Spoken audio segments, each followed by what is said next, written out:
Bom dia, meus alunos do primeiro ano. Hoje nós vamos começar aí as atividades do PET complementar. Mas antes da gente fazer essas atividades do PET complementar, vou fazer uma revisãozinha aqui com vocês de vetores, que vocês devem ter visto no nono ano. Se não viu, a gente vai ainda estar trabalhando com isso aí, tá bom? Bom, olha, o que é um vetor? Bom, olha, na matemática, na física, a gente precisa de usar muito essa grandeza. Vetor. O vetor é um indicador. É como placa de trânsito, gente.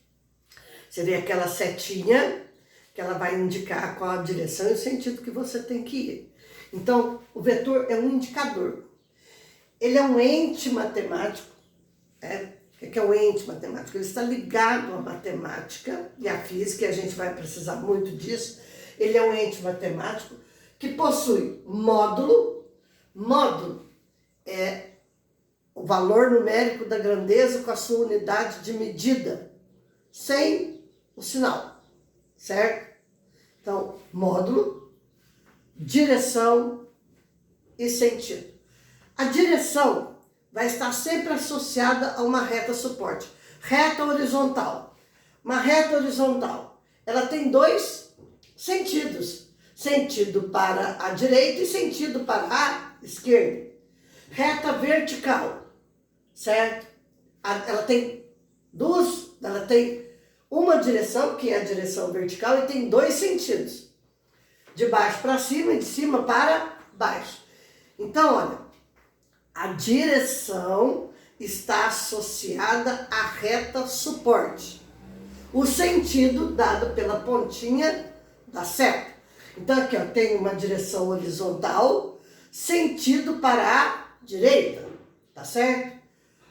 Direção vertical, sentido para cima. Aqui, olha, uma direção inclinada, formando um ângulo aí com a horizontal, aí a gente tem que analisar, né? Uma direção inclinada e o sentido apontado pela pontinha da seta, tá certo? Nós precisamos muito trabalhar com vetores, porque nós temos grandezas que necessitam dessas características para serem definidas, que é o módulo, a direção e o sentido. Por exemplo, aqui, ó, grandezas escalares. O que é uma grandeza escalar? A grandeza escalar é aquela que fica esclarecida com o valor numérico e com a unidade de medida. Se eu perguntar para vocês, olha, quantos minutos que fazem que começou a nossa aula? Há 3 minutos. Então, ó, 3 minutos. Não preciso falar mais nada. Há 3 minutos começou a nossa aula, tá certo? Então, a grandeza ficou esclarecida. A massa de um corpo. A massa de um corpo, ela fica definida com valor numérico, com unidade de medida. Qual é a minha quantidade de matéria? Vamos pôr lá, né? 75 quilogramas. Ficou definido aí, olha. 75 quilogramas. Né? Não preciso esclarecer. Massa diferente de peso. Lembra lá, olha. Peso é uma força, né, que os corpos celestes exercem sobre a matéria. Então, depende da gravidade do local. Então, peso é diferente de massa. Temperatura. Qual a temperatura nesse exato momento? Deve ser, olha, uns 18 graus Celsius. Ficou definido. Então, o que é a grandeza escalar? Grandeza escalar, ela fica definida com a unidade, com o valor numérico e com a sua unidade de medida. O que é uma grandeza vetorial? Grandezas vetoriais. Elas precisam das características de direção e sentido. Por exemplo, a força. Eu vou aplicar uma força em um corpo para deslocar esse corpo, certo? Essa força vai ter que ter o valor numérico, vamos supor aí, 10 newtons.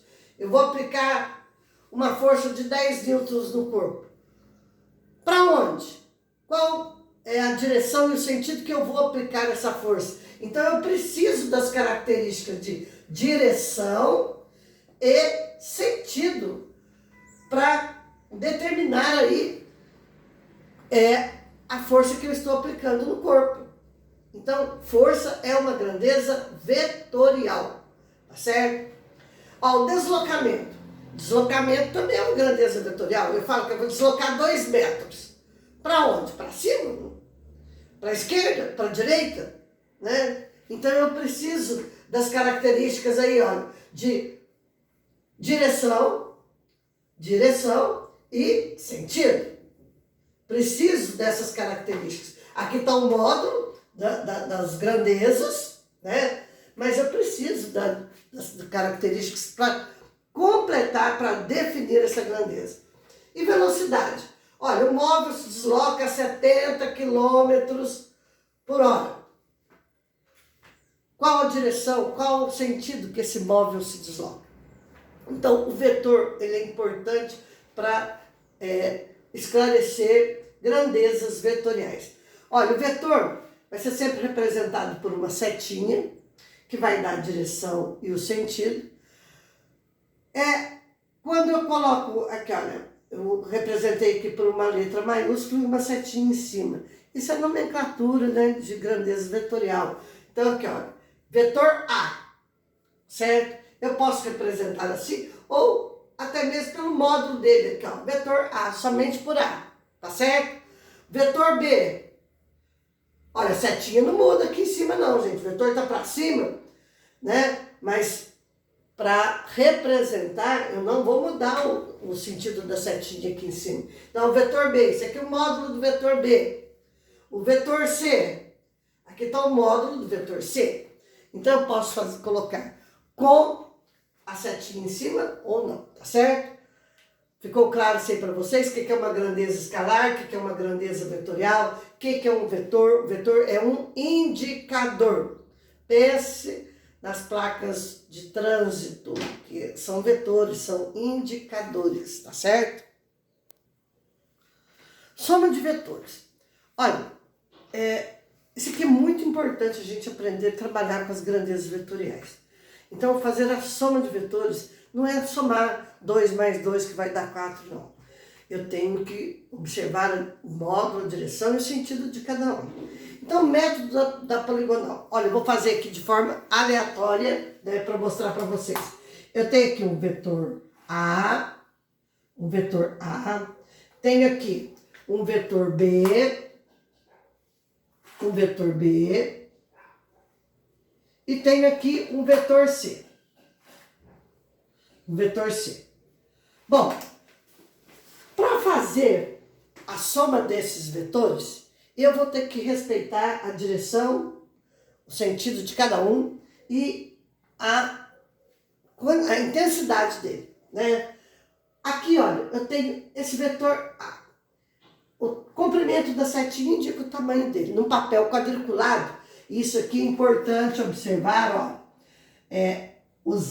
Use papel quadriculado.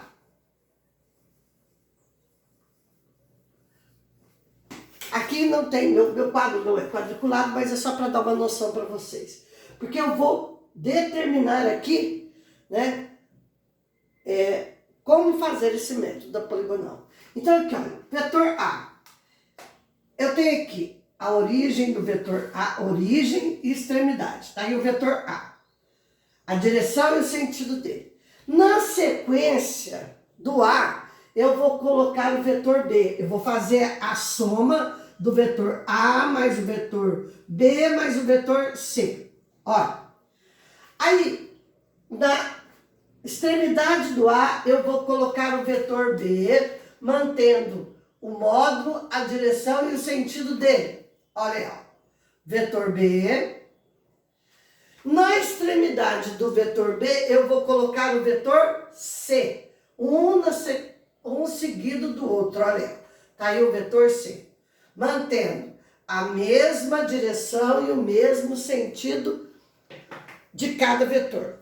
O vetor soma ou resultante tem origem na origem do primeiro e extremidade na extremidade do último. Então aqui, olha, eu tenho aqui o vetor soma dos vetores A, B mais C.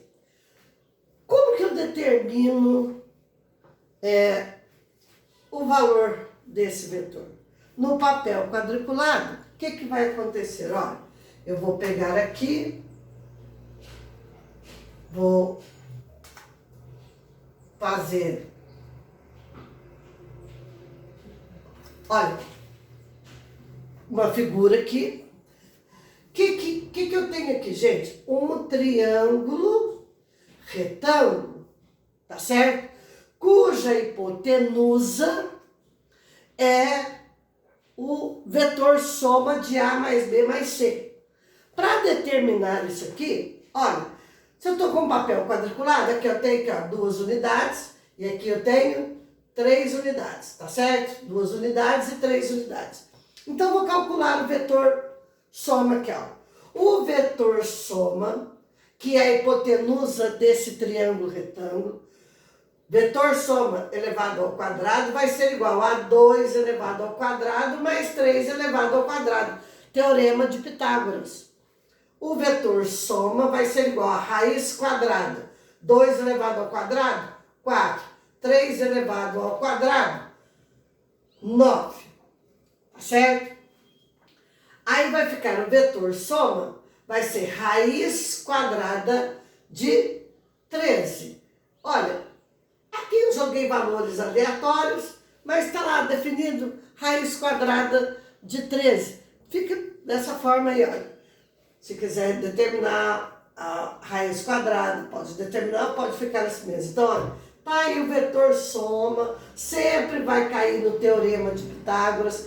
Lembrando lá, teorema de Pitágoras, o quadrado da hipotenusa é igual à soma dos quadrados dos catetos. Então, esse método aqui é o mais usado, viu, gente? É o mais usado. Então, prestar bastante atenção nisso aí, ok? Vamos passar para outro método.